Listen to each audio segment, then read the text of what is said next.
everybody. Appreciate those that are joining. Usually we do get think tanks via video, but there's some issues with Twitter on the back end. So we're going to do this as a Twitter space, something which I have not any experience in, especially given today. If any of you want to come up during this hour-long conversation, don't hesitate to click on that bottom left mic request button. Happy to bring you up. As always, if I bring you up, please make sure you follow me, check your DMs. We'll coordinate when the time is right. I'll prompt you. This will be a different and really interesting conversation with good folks here talking about a conference that the ETF Think Tank crew is going to be a major part of coming up shortly in Florida, and we'll talk about that. With all that said, my name is Michael Guyed. In this capacity, I'm a member of the ETF Think Tank at Tidal Financial Group. Let's have everybody introduce themselves, starting off with the professor, ETF Mr. Weisskopf. Yeah, so it's live at 5, as I like to say, but you guys can't see me. So Dan Weisskopf here, ETF professor and lead ETF strategist for the ETF Think Tank. And we have a blast talking to advisors all the time about ETFs. So, Michael, thanks for adjusting and doing this. And thank you, Diane, for being on the call with us. Diana. Sorry. Diana and Nabia. Cynthia, go ahead. Hey everybody, Cynthia Murphy here, head of research for the ETF Think Tank. Just to clarify, Guyed is probably the most qualified Spaces host. I think today's his 8th or 9th today alone. So I don't even know what day it is, Cynthia. He's prolific in this medium, and we love this medium. We're sorry for anybody who's used to seeing us on Zoom. We'll hopefully get back to that soon. But thanks everybody for pivoting. We have a great show today. Phenomenal guest. We're going to talk about an event. We are super excited and some really interesting trends in the space. So thanks everybody for joining us. Mr. Chikinsky, go ahead. How's it going, everyone? David Chikinsky here, fellow portfolio manager with amongst some of this crew here on the Tidal and Troso folks, focusing on the gig economy, beer and boss sector, as well as inflation. And this should be super interesting. I'll kick it over to Mike Venuto. I think Mike might be in a meeting, but good thing my name's also Mike, so I will take it from there. Diana, go ahead. Hi, everyone. Thank you so much for having me. I'm super excited about this. And I'm the managing editor at wealthmanagement.com, which is, our parent company is Informa Connect, which is putting on the lovely Wealth Management Edge conference May 21st through the 24th down in Hollywood, Florida. And that's what I'm here to talk about. I'm happy to not be on video anytime that happens. I'm more of a audio podcast person myself, so this is a great medium for me. I would echo that because I'm more of a pajama person. Okay, Nabia, go ahead. I was laughing at everything I heard. Hi, everyone. I am so excited to be with the ETF Think Tank folks.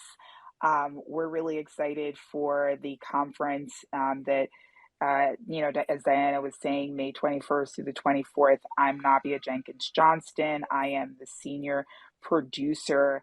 I wrote quite a bit of the agenda, and I lead content for Inside ETFs, which is obviously the event most aligned under the Wealth Management Edge umbrella. But we also have RIA Edge and we have Wealth Stack, kind of 3 events in one. So really excited to talk with the team about what we're producing. Thank you guys for having us. So Nabia, I want to go to you first. Yeah. Layout for the audience is our conference is back post-COVID. Are we kind of back to? Not really, because it's like, listen, I mean, I was with Venuto at, I think it was the Money Show a year into COVID, and, was very minimally attended, even though, I think people were more comfortable being outside at that point. But, are we past the period here where people just, are hesitant to go to conferences? I think that we absolutely are. It's funny because I spent a year of my life in virtual conferences, guys, virtual conferences, virtual events. I produced a jazz festival virtually, and I was asked by my bosses, how do we project out to what events will be like? And we predicted that there would be such a demand for live events, people would be knocking down the doors, and they are. people will always like a virtual component, but I definitely think that live events are back for sure.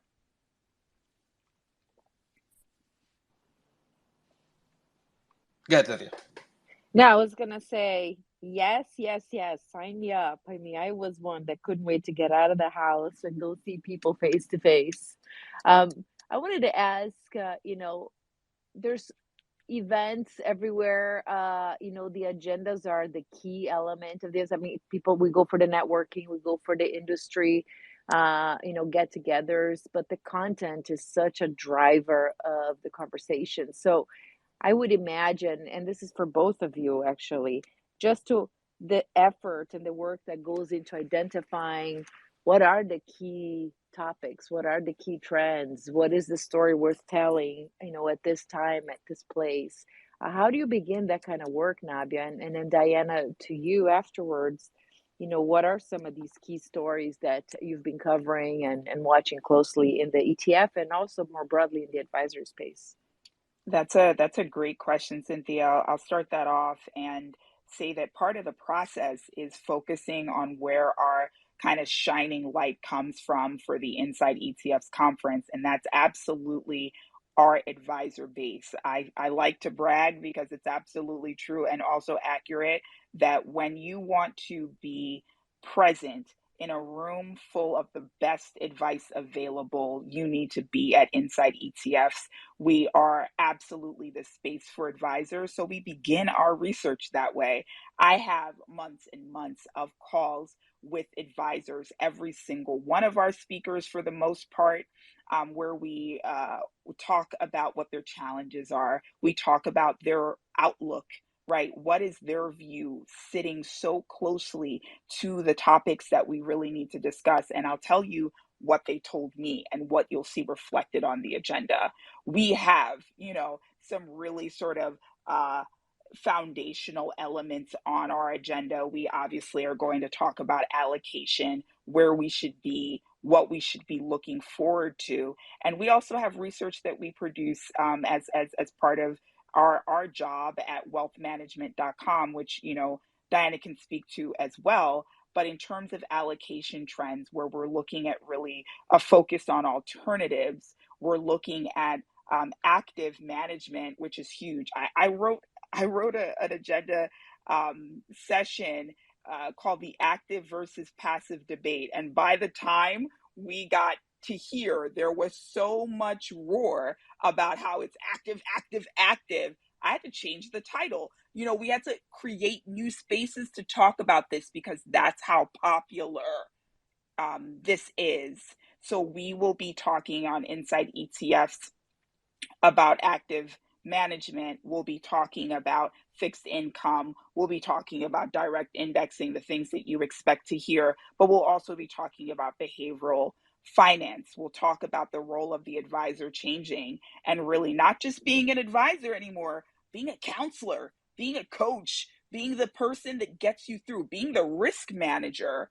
So we really are kind of providing a holistic approach to equipping advisors to do the best work that they can do, which obviously affects all of us.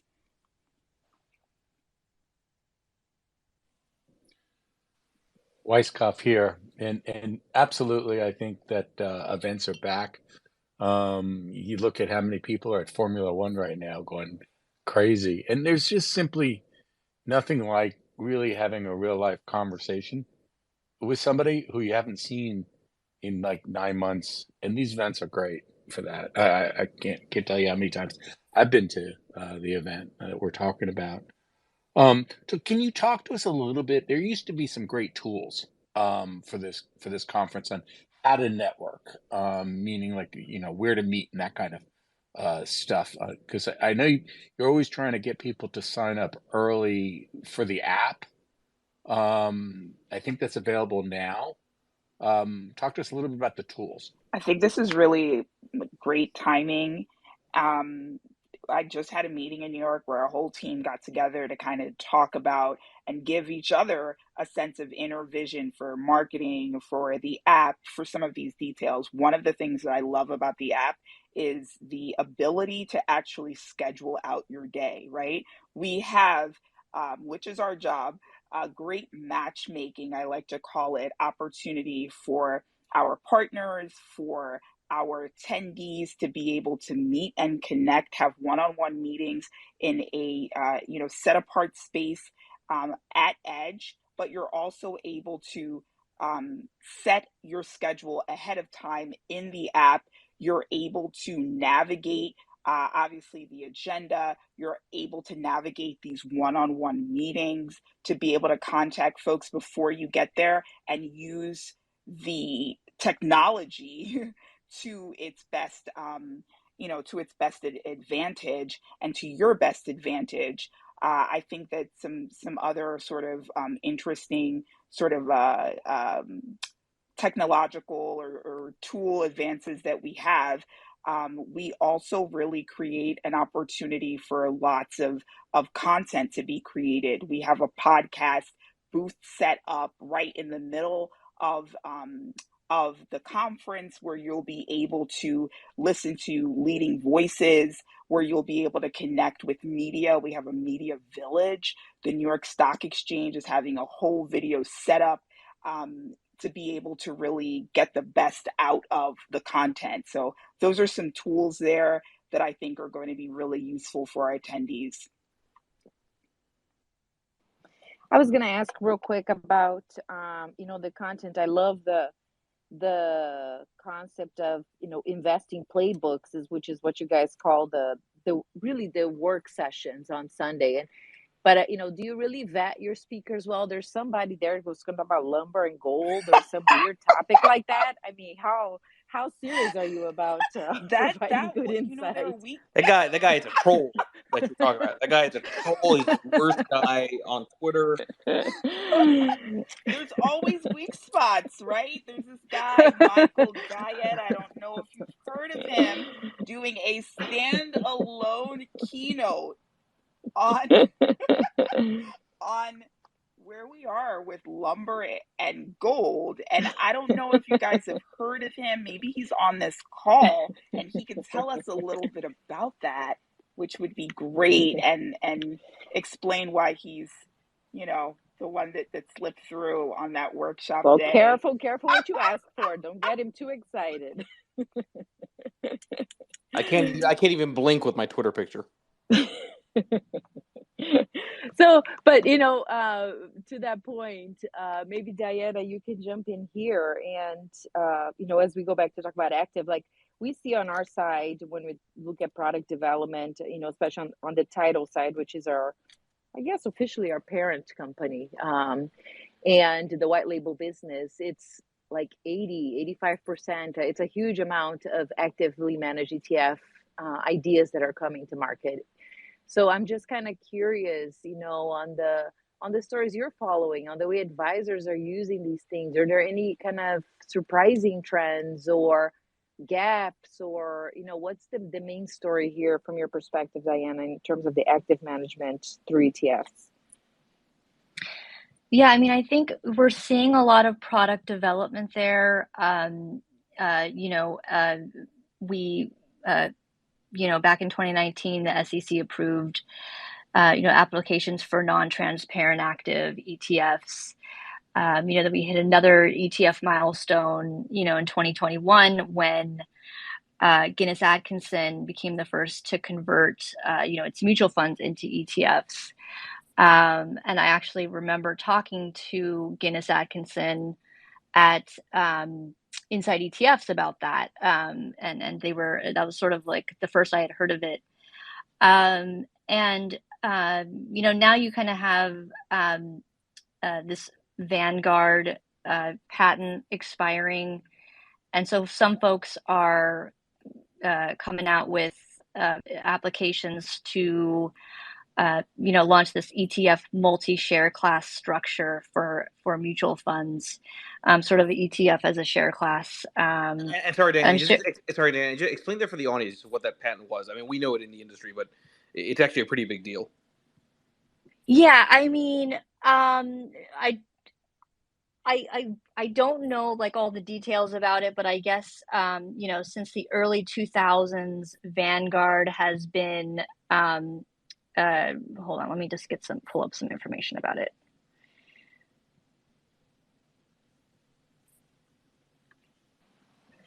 Yeah, so I guess since the early 2000s, Vanguard has had a patent on this structure to have for passive funds, and the patent expired. It expires this month in May of 2023, I believe. And so Perpetual U.S. Services, they filed for the first to launch their own ETF multi-share class structure. I believe there might have been another person to file, and I can't recall who it was.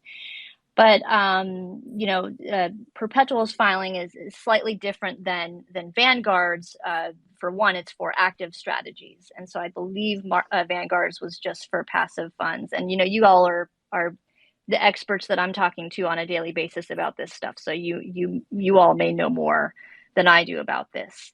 But I thought it was also interesting that Bloomberg did a recent analysis and found that 1/3 of converted funds have seen net outflows in assets since making the switch.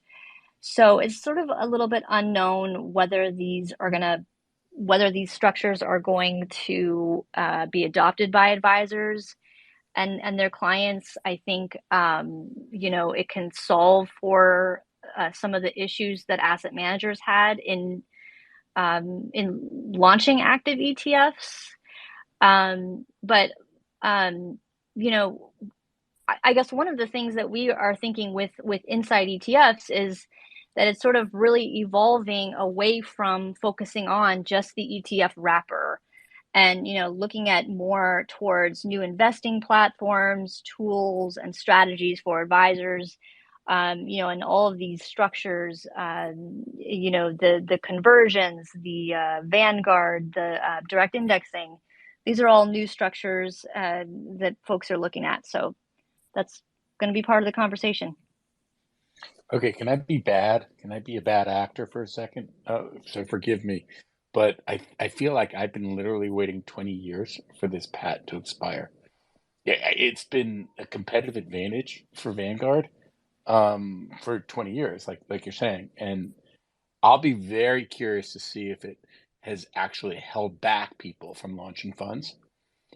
And we won't necessarily know it, and we won't necessarily see the evidence of that because active has really, been driving flows of late, right? Or at least driving the industry of late.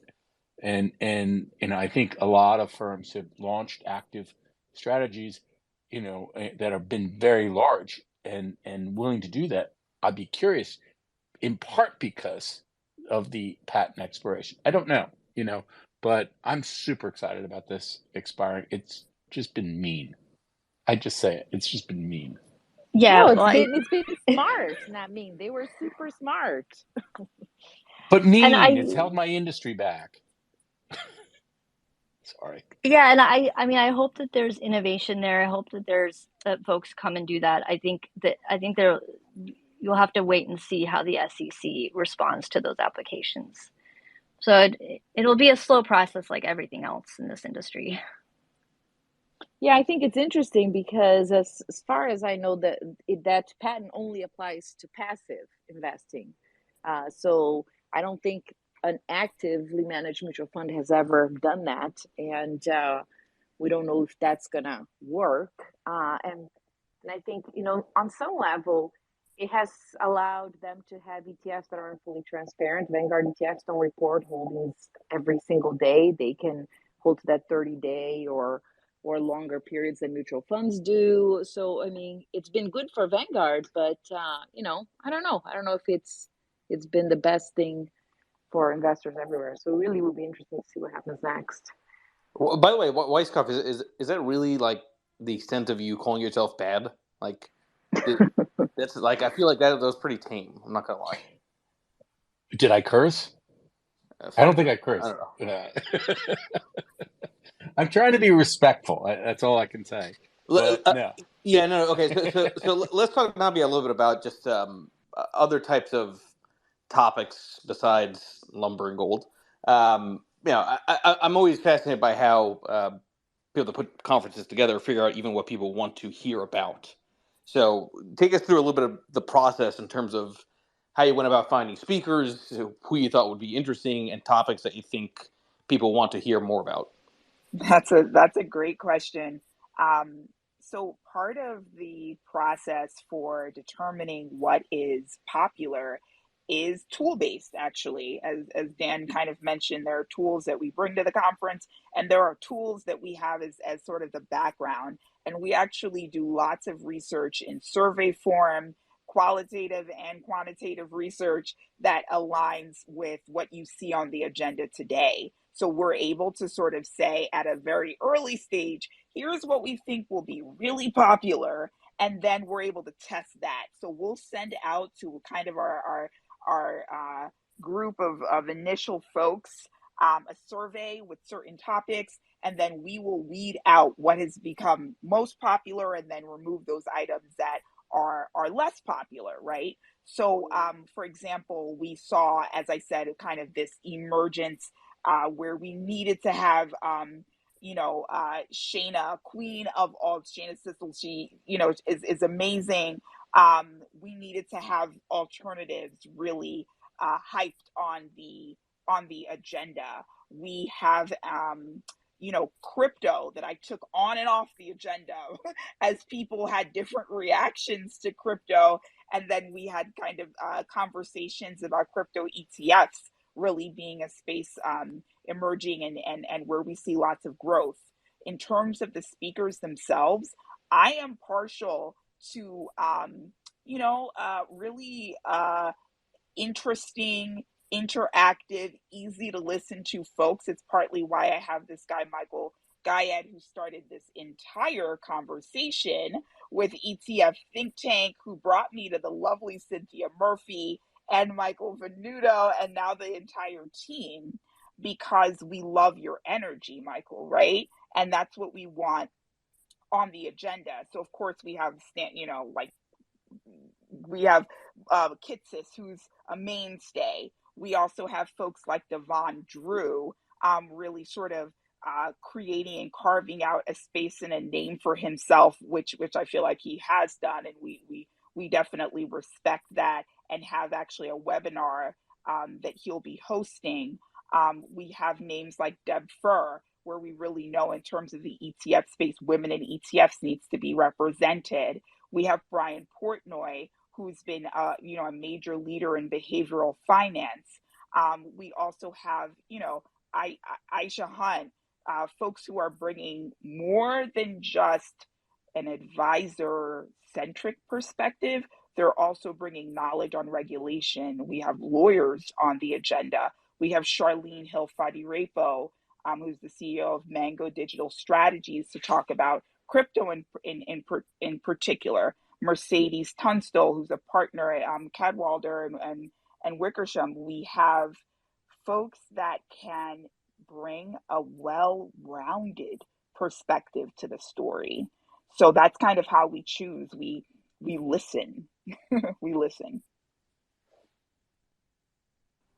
Yeah, what I think is cool too that I want to point out, Nabia, is that I think you go out of your way at also bringing in new voices to the space.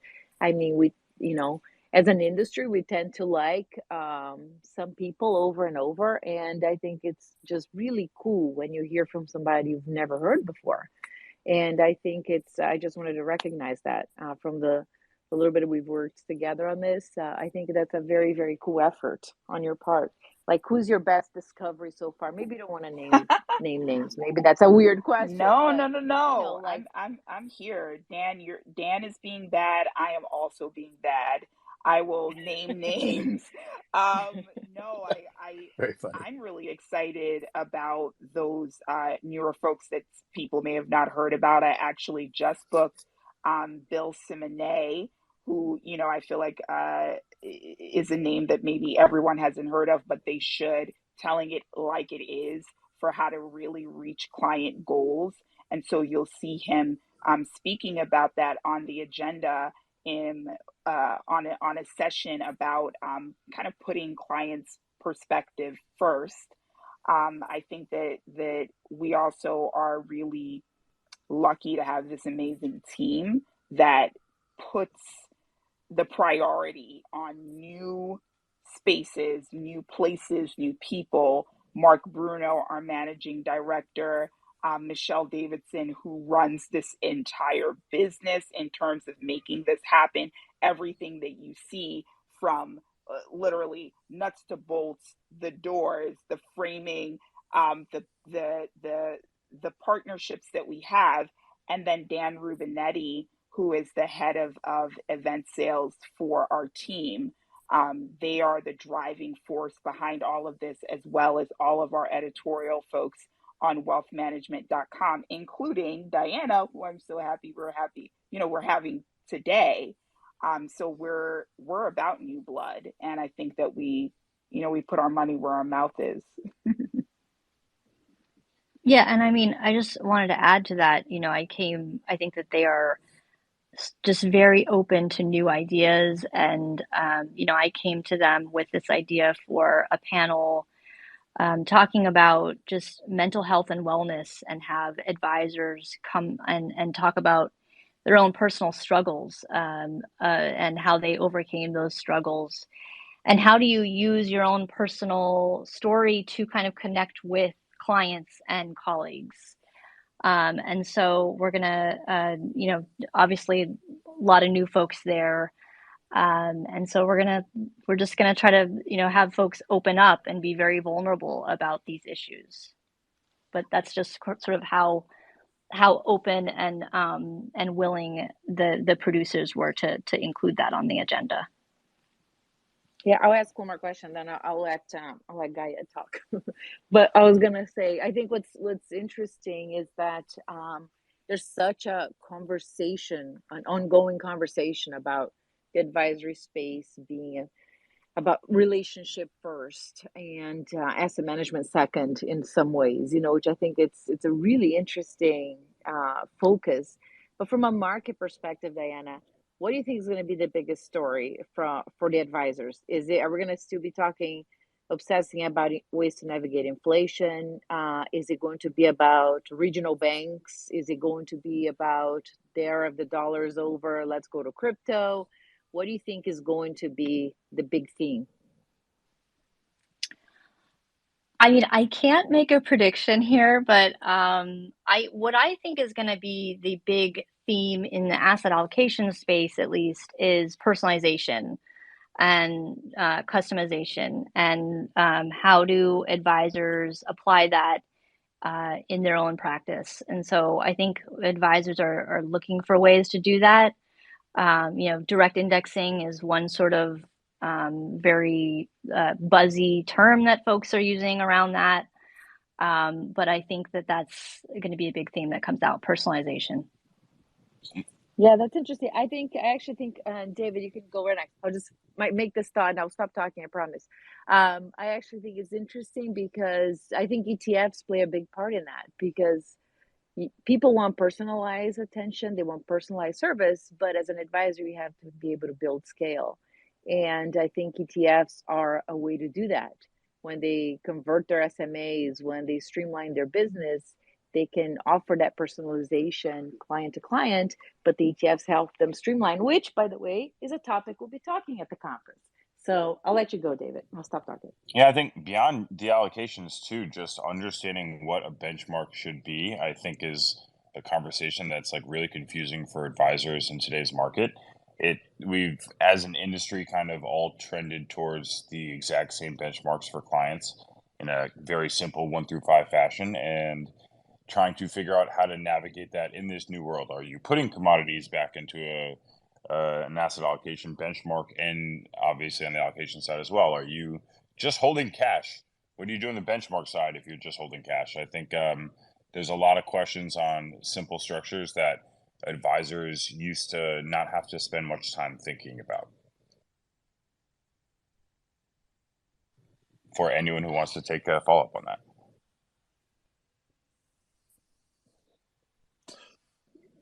Interesting point. I get. Can I make myself vulnerable for a second here? And I'll direct this, frankly, at Diana or Nadina. How do I get a meeting with Lex? And how did you get him to be a speaker at the event? I mean, that's a huge coup. Be vulnerable, Dan.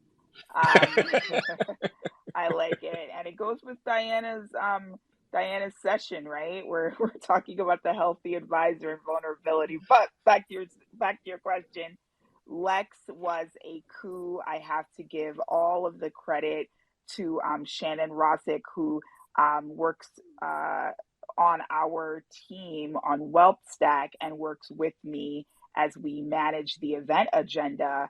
And we were able to, by hook or by crook, get Lex in. I'm not going to give away all of the details because I want you guys to kind of have the surprise when you get there, but you'll see what I mean. And I think it's going to be a really interesting conversation on Wealth Stack. We have a place on the agenda called Visionaries, and this is definitely that space. So you'll be able to hear what I coined State of the Stack on this agenda. And I think that we will be able to hear about, kind of like crystal ball, predicting the future, looking forward. And so I'm really excited about that particular space on the agenda. Obviously, me too. So Weisskopf is bad, and Weisskopf is vulnerable. So I think everybody needs to follow Weisskopf. But I want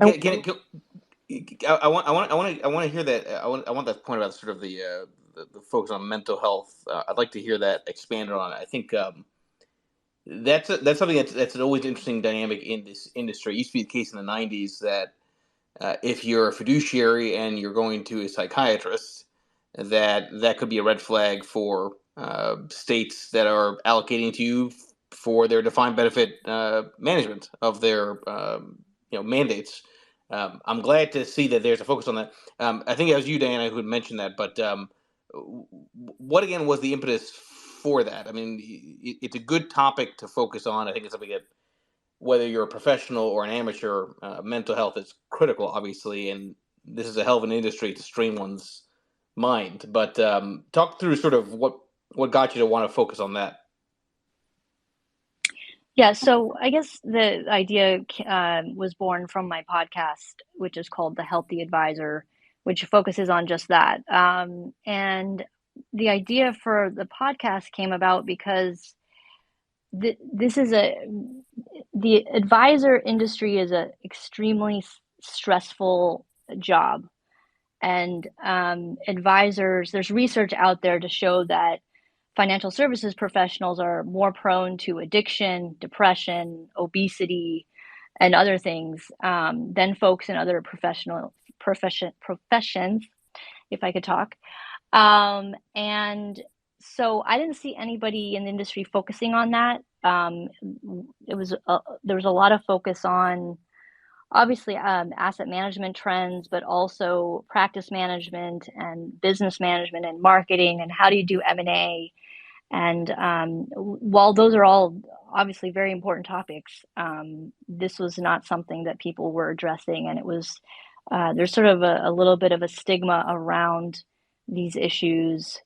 But I mean, my podcast has had folks come on from all walks of life, from all experiences, folks that have had cancer, folks that have overcome addiction, folks that have, been refugees and come to this country with virtually nothing, and just telling people stories and talking about how ultimately how they overcame those struggles and found healing. And I guess the hope is that folks will, find support in that if they're going through something similar, or just kind of understand what other people might be going through. So yeah, that was kind of the idea. Yeah, I give you a lot of credit for thinking in those terms. Nabia, let's get into the real serious part of the conference that we're going to be going to. How many open bars are scheduled? I'm really happy that you bring that up.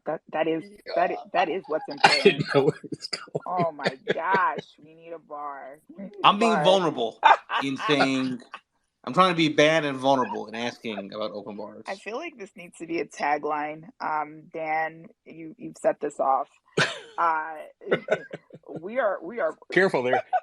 we are party people. We're party people here, and we definitely want to make this as much of a party and an enjoyable experience as possible. So you will have an opportunity for either a full-on party, a reception, a lounge, basically every night at Edge.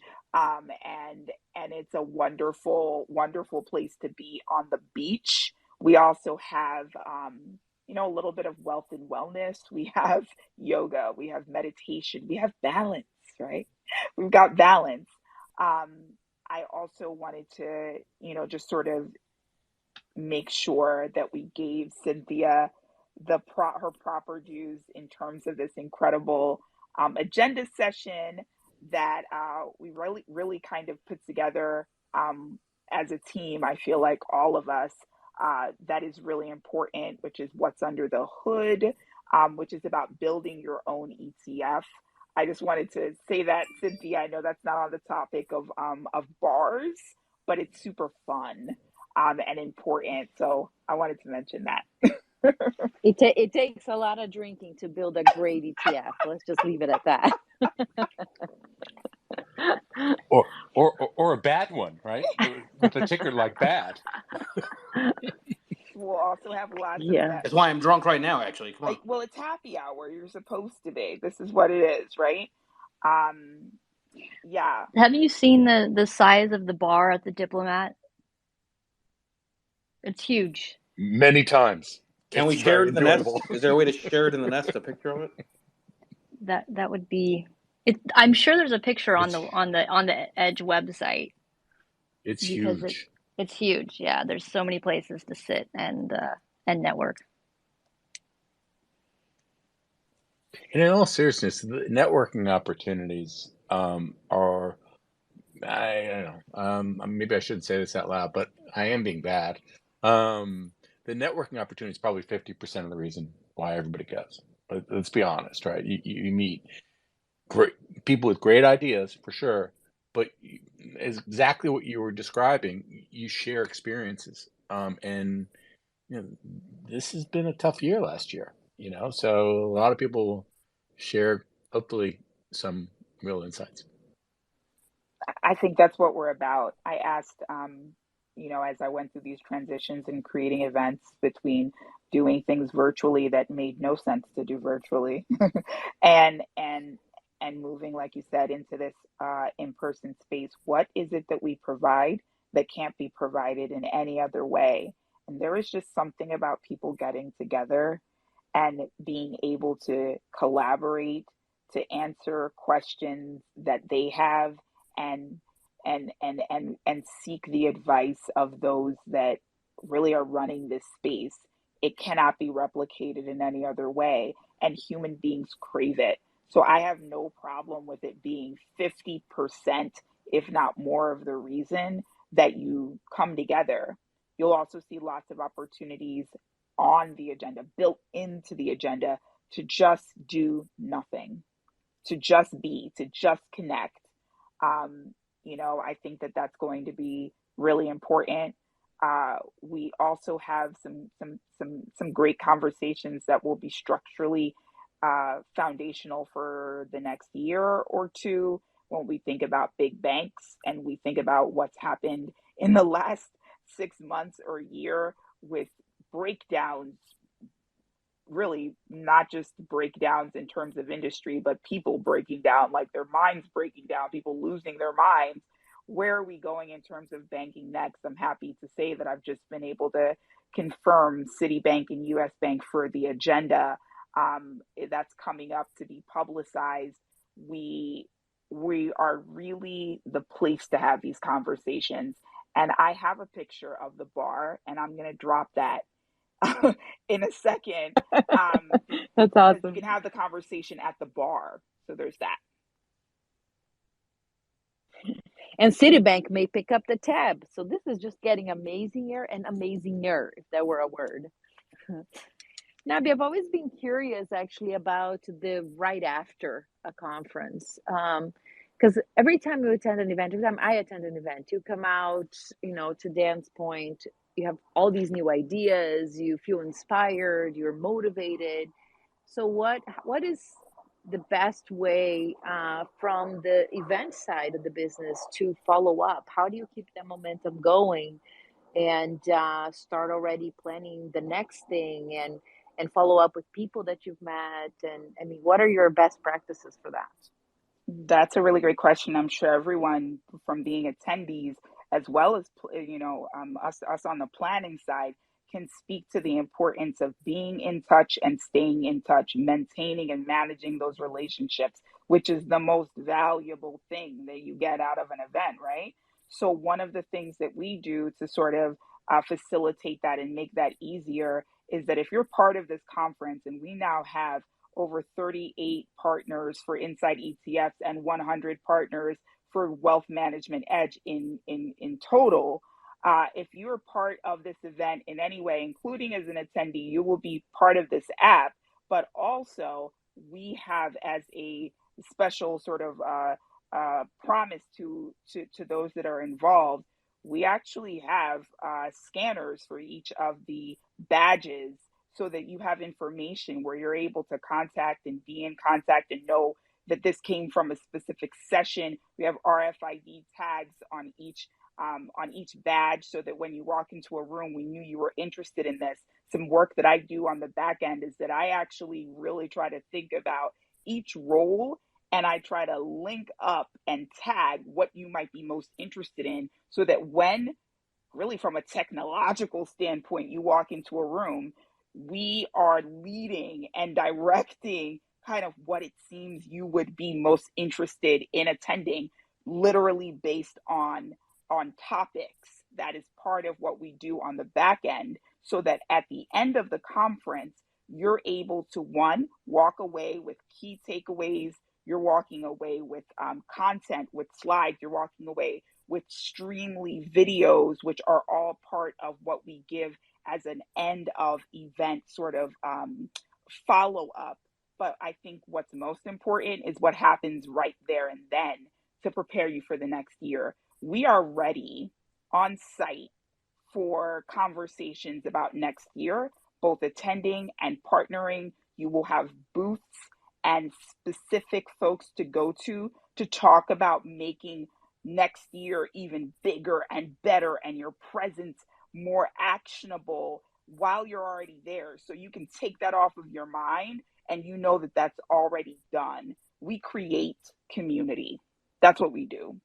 So I feel like we do a lot of that work kind of for you, and you know that when you leave Inside ETFs, like, you're going to get a lot out of it. You're going to get something out of it for sure. There's a lot of people on this Twitter space who I know for a fact like to drink. So how do the people on the Twitter space sign up and maybe join us? I mean, it's a educational event. It's a party. How do people actually get access? So I believe that we've actually been adding a link to register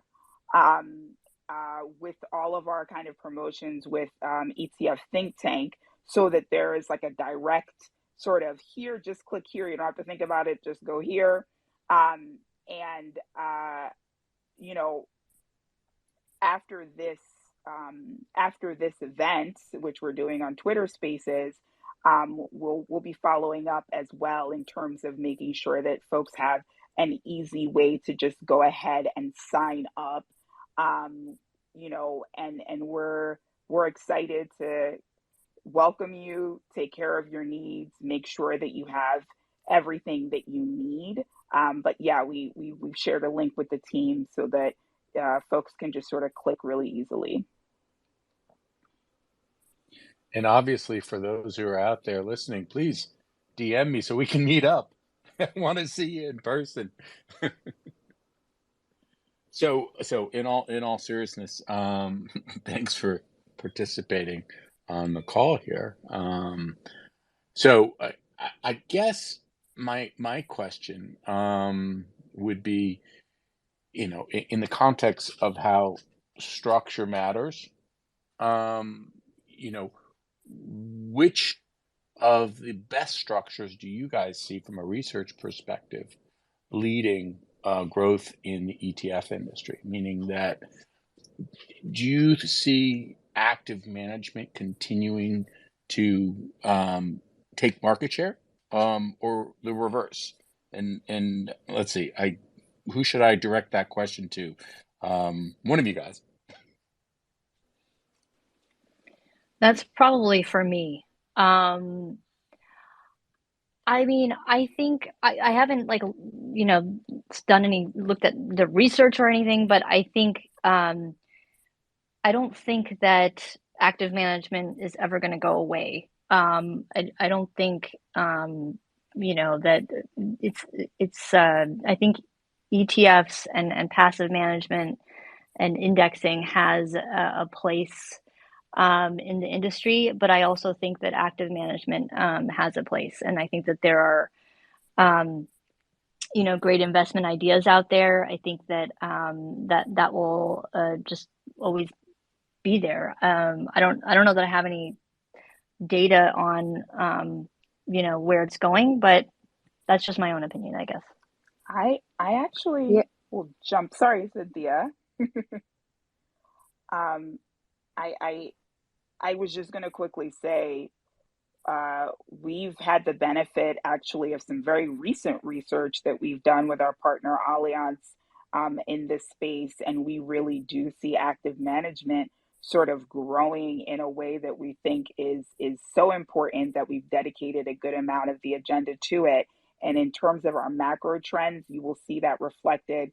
We actually have an agenda session with Capital Group where their team will really be speaking about their own experience with the growth of active management and what we really need to be paying attention to as we look forward 2023, 2024 and beyond. So I agree that this is definitely a space to watch. And I think that in times of volatility, times of like we're seeing right now, folks look to active managers for where to go and for investment ideas. So for whatever that's worth. Yeah, I was gonna just chime in to say, I actually think the space has evolved from this kind of binary conversation, passive versus active, and active today can mean so many things. Like this week, I wasn't there at the ETF.com awards, but Joanne Hill, who I'm sure everyone knows, won the Lifetime Achievement Award, and Venuta was telling me how in her speech she was talking about how this next phase is really like full on strategies in ETF wrappers, which is, it can be a different kind of flavor of active. It is, you can have a benchmark there, but you can have and we're seeing a lot of that, like different options, overlays, all sorts of uses of different derivatives and alternatives and complexity. And so I think it's no longer just about, do I follow the S&P 500 minus fees, or do I have a full-on active manager who's rules-based, or do I have an unconstrained active manager who can go anywhere on the strategy? I think it really is about the complexity within the wrapper that is making all sorts of investment ideas possible in ways that weren't that possible not too long ago. So I think it'd be really, really interesting to see product innovation in the ETF space in the next couple of years.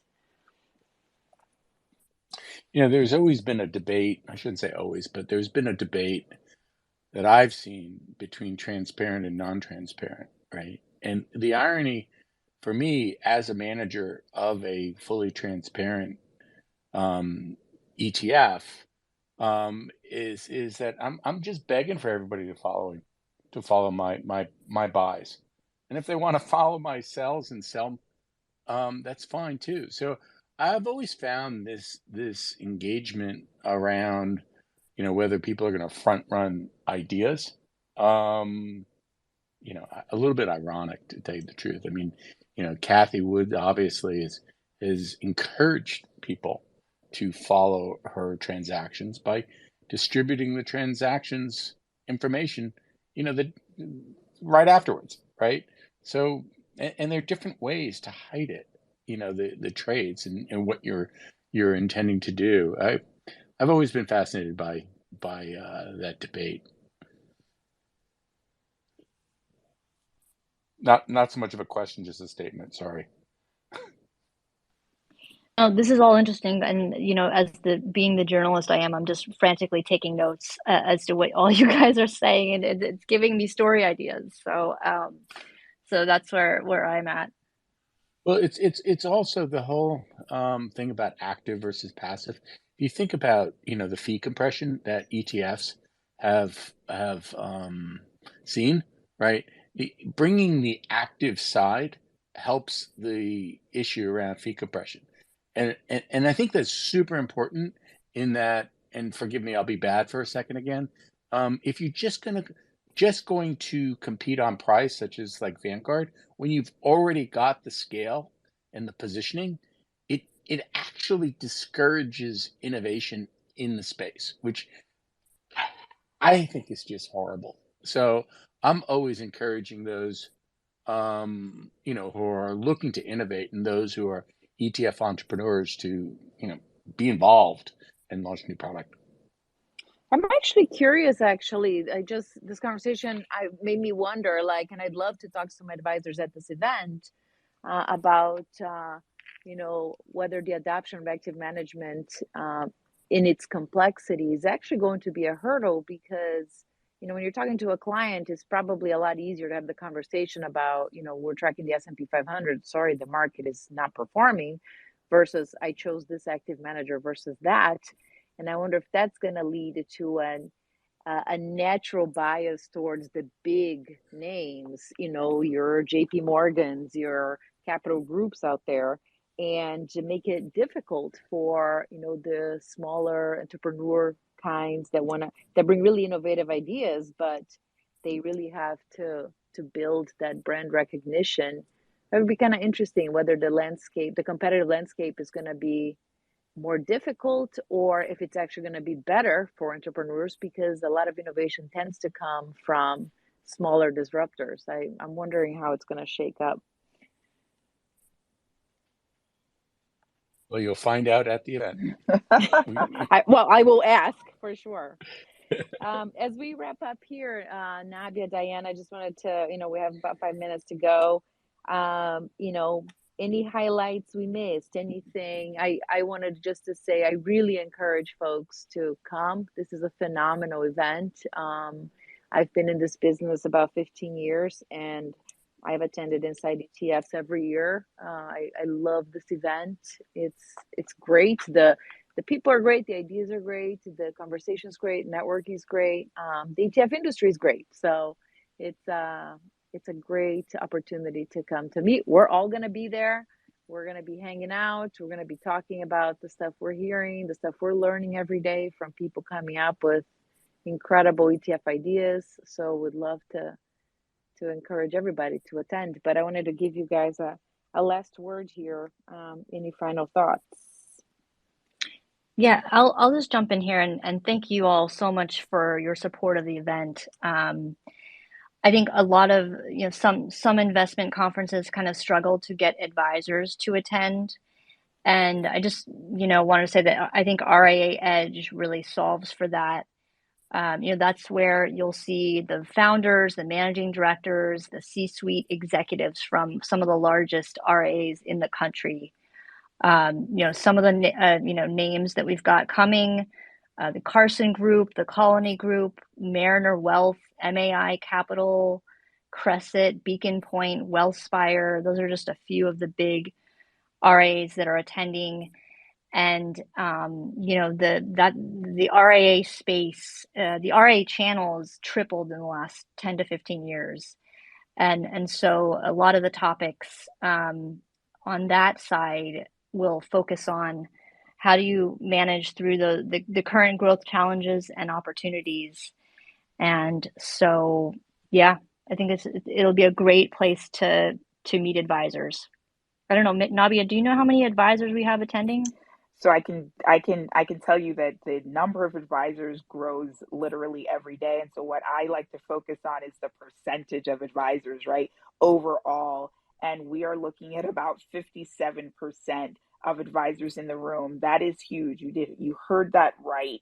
And I think that you're right, Diana, that what we have is 3 events happening at one time. I am partial to Inside ETFs.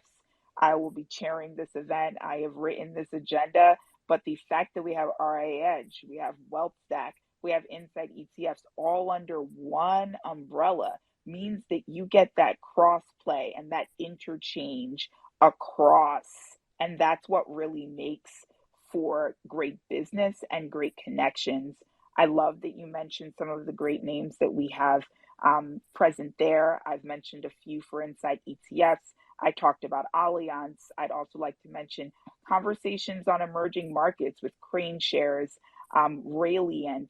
We have great partnerships, as I said, with Capital Group.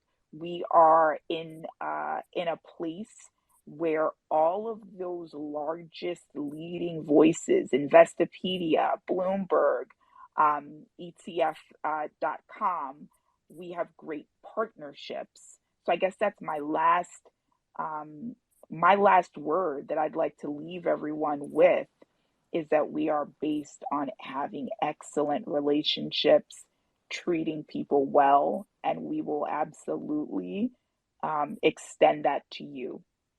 Every single interaction matters, and and we back it up. Well said. And we get lumber and gold. So, hey, there's only reasons to come, folks. So join us in Hollywood, Florida, the Hollywood you want to actually come to this time of year. And thanks, Nabia. Thank you, Diana, for joining us today. Thanks, everybody, for finding us on Twitter. We are excited about this event. We hope to see you all there. And we will be in touch soon. Have a great evening, everybody. Have a drink there. See you there. Thank you. See you at the bar. Thank you. Bye. Bye. Bye. Bye.